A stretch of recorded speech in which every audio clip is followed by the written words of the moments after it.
Hi everybody, welcome back to Living Traditions Homestead.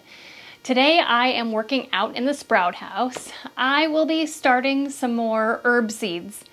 Now I've already started 13 different types of herbs a couple weeks ago.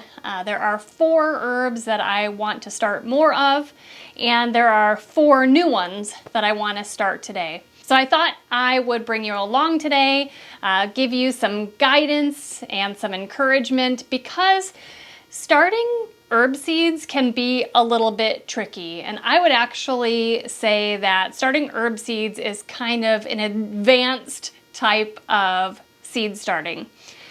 Vegetable seeds, they are super easy. You pretty much can just poke a hole in your soil, put a seed in, water it, and it will come up in, a week, a few days to a couple of weeks. Herb seeds, and for the most part also sunflower seeds, can be pretty tricky. And a lot of people are very intimidated and sometimes unsuccessful, and that can be discouraging. So today we're going to start some together, and hopefully I can help take some of the mystery or the difficulty out of starting herb seeds. Now, why would you want to start your own herb seeds? For a couple reasons.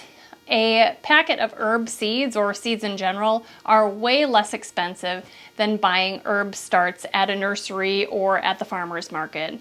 Also, when you're buying seeds from either a seed catalog or an online website, you have more choice. There's more opportunity for you to get exactly the variety of herbs that you want. Sometimes you're very limited when you go to the farmer's market or to a nursery, not only what types of herbs they're selling, but also the variety. So there's a lot more control when you're starting herbs from seed. Now this year, I am starting herb seeds for my herb garden here on our new property, and I'm also starting seeds that I will take with us to the farmer's market and sell. So I am starting a larger variety than probably the normal person, and I'm starting a larger volume than the normal person. So just keep that in mind. Some of these herbs that I'm going to be starting today are really primarily for culinary use, for use in your cooking, but there are quite a few of them that are also considered medicinal herbs.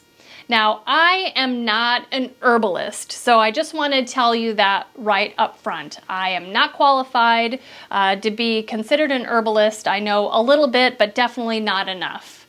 So I won't be talking about how to use the specific herbs that I am going to be starting today. So that is going to be up to you guys.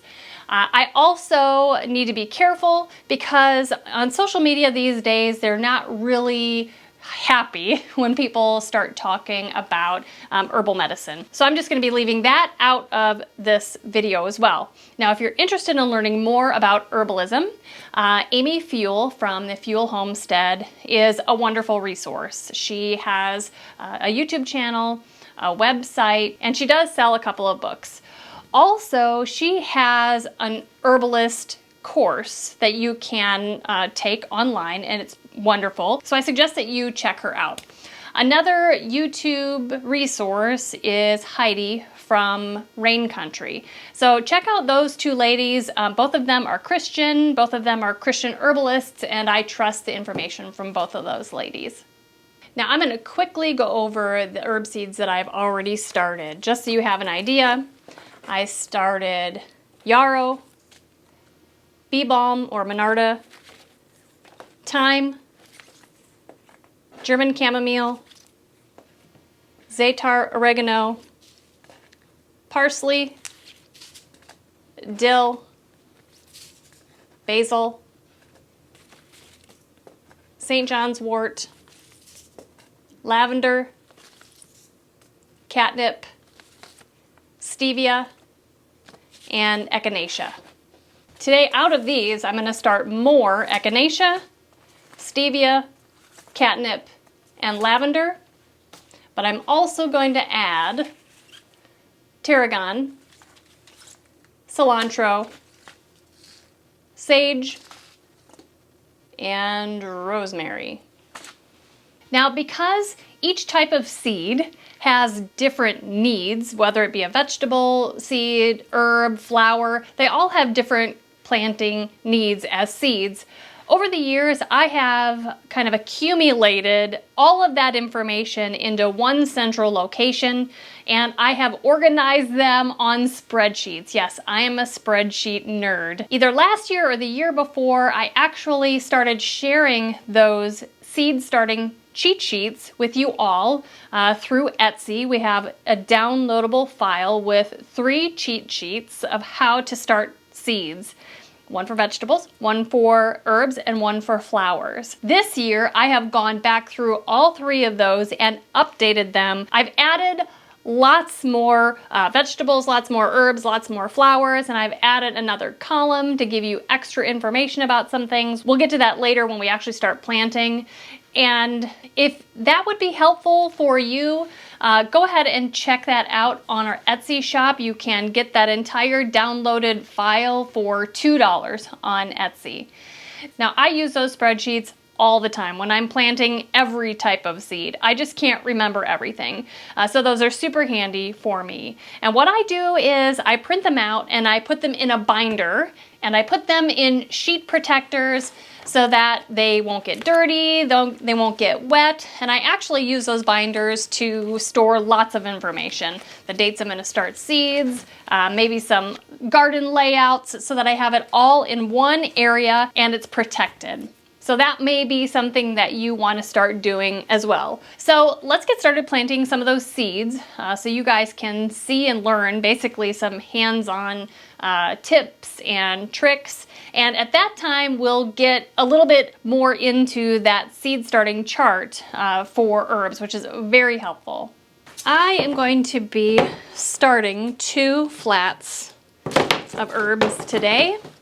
And I'm going to be using plug trays that have 72 cells in each one of these. Now, we get all of this kind of supplies from growersolution.com. And I'm just going to be filling these with seed starting mix.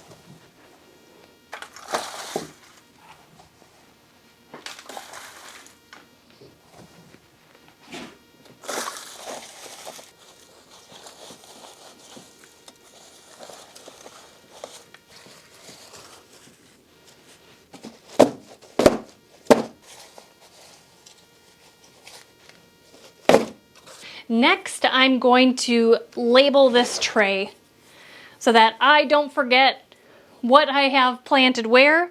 Now, I've already figured out ahead of time how many rows of herbs I'm going to plant.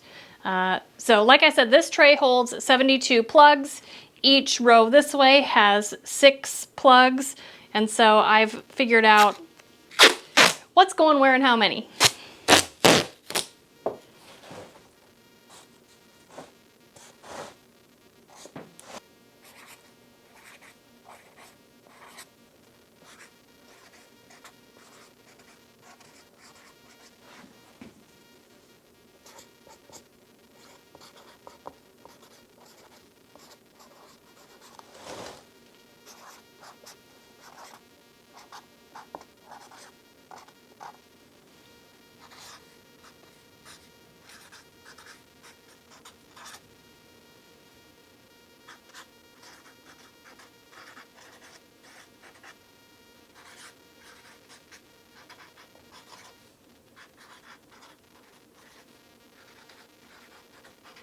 Okay, we're ready to start our first tray. Our first tray is going to be mostly cilantro, but also tarragon, rosemary, and catnip. So I have my cheat sheet here, and I want to go over with you how to use this and to show you how easy it is to just follow along, and all your information that you need is right here. Okay, you can see this spreadsheet here, and the columns are all labeled herb, start seeds this number of weeks before planting, seed depth, days to germination, whether or not you need a heat mat, and if there are any special notes about planting that seed. So let's start with cilantro. Cilantro prefers to be direct sown, But in this situation, it is okay to start ahead of time, especially if you're going to be selling at the farmer's market like me, but it does prefer to be direct sown. A 1/4 inch into the soil, it'll take 7 to 10 days to germinate. It does not need heat to germinate, and once you put it on the soil, you just rake it in. Tarragon.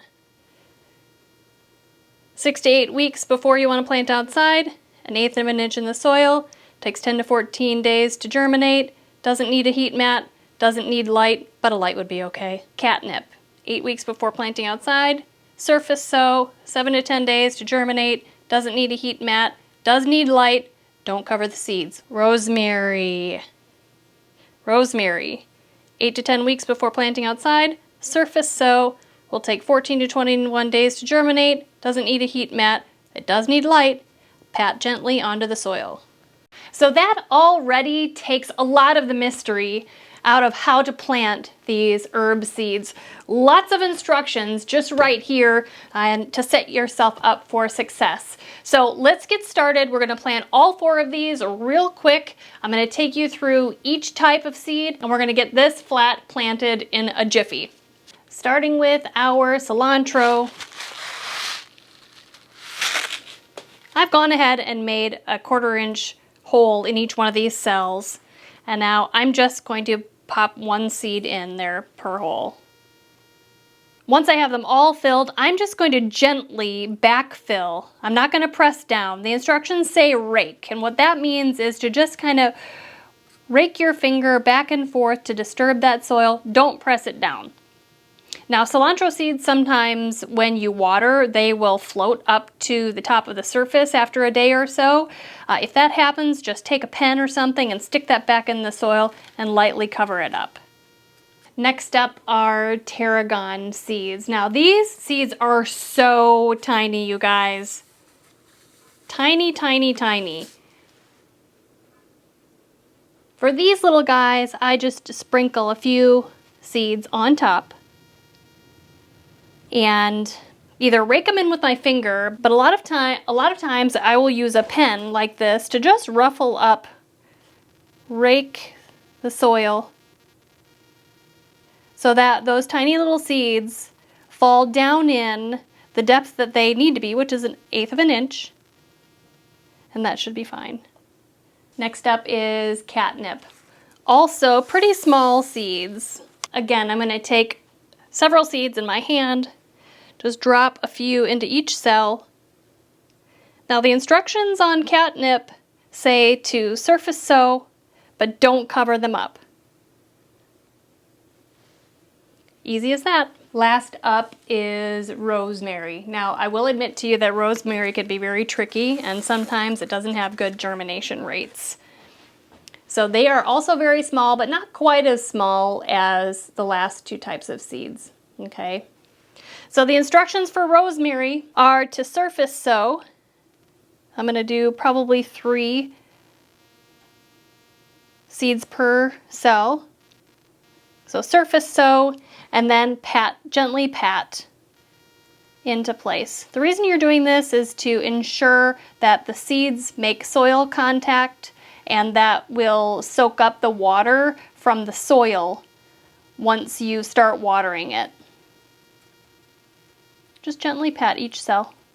Okay, that is our first tray done. Put those seeds back. Let's do the second tray and then we can water, and I'll talk with you about the domes and why that is so important when starting seeds. This second tray now, we are moving on to sage, lavender, echinacea, and stevia. You can see here that on the tray I have an HL and I circled it. That is going to remind me that this tray needs to be on heat and under a light. And the reason I did that is because the tray that we just did together, it only needs light, it doesn't need a heat mat.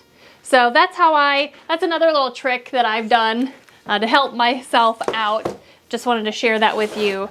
So I'm not going to go over the specifics of all of these with the cheat sheet. Just know that the same information that we went over on the last 4 is available on the cheat sheet for this next 4. So the sage seeds are easy to plant.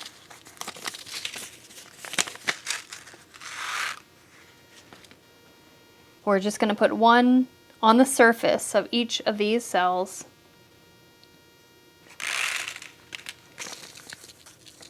And then we're just going to pat these in there gently also. These seeds are a little bit bigger, so it doesn't seem like you should do this, but it's true.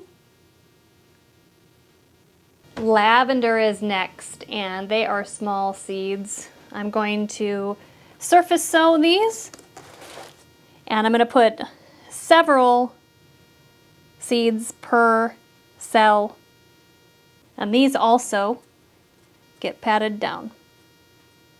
Moving on to echinacea, I grow the purpurea. We're going to put 1 or 2 of the seeds. They look different, a little bigger. I'm going to put 2 seeds per cell right on top, and then we'll go ahead and cover these lightly. Last up is stevia. Now, stevia is the most expensive seed that I have purchased. It is $5 for about 15 to 18 seeds. Now, my plan is once I start growing this, I will collect my own seeds and then I don't have to worry about it anymore. That's my plan, that's my intention this year. But this little packet here, there are so few and there's so little that it comes in its own little plastic bag, and I'm not sure if you can see how tiny and thin, and they're very light. If there were a wind around here, they would blow them all away. So I'm going to plant 18 of these, 1 in each cell, and I hope that I get a decent germination. I'm planting these for the second time because my last planting, now they may not have all germinated yet, but my last planting I have 6 so far that have germinated out of 18. So I'm hoping that the germination is better on this packet, or maybe they'll just magically all germinate, and that would be a wonderful blessing. They are also stuck to the plastic because of static electricity. So I just need to be very, very aware and watch that I get every little seed. I already planted 1 in there.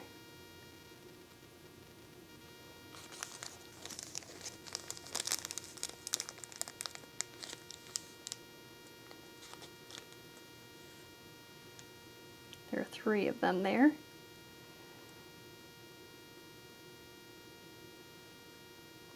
These stevia seeds just need to be covered lightly, about 1/8 of an inch deep under the soil.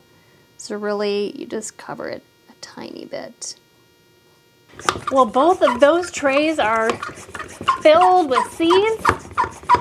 Now we just need to water them really well. We use these spray bottles. They're available on Amazon, and they are in our Amazon shop, and they do a really great job.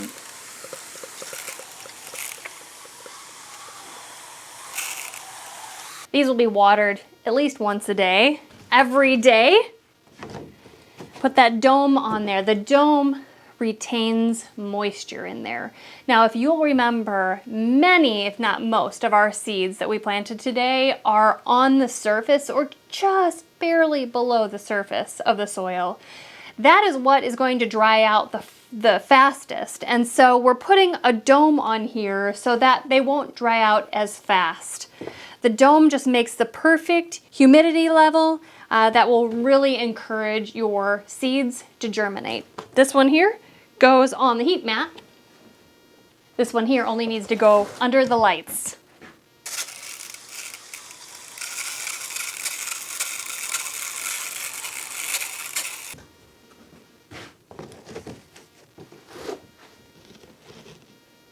Well, I hope you all are feeling more confident about starting herbs from seed. It's a little trickier, maybe a little putzier, but still can easily be done. I want to remind you that if you thought that the cheat sheets would be helpful for you, we'd love for you to check them out on our Etsy shop. Remember that these are updated and expanded beyond what we have offered last year and the year before. So make sure you check those out. All of them together in one package are $2. You guys, thank you so much for spending some time with me today in the Sprout House, starting some seeds. I love anything to do with gardening and planting, and starting seeds just happens to be one of them. If you are enjoying videos like this, make sure that you hit the subscribe button below, and also remember that the best way you can help us here on the homestead is just to share our videos on your social media. Until next time, thank you so much for stopping by our homestead. Take care and God bless.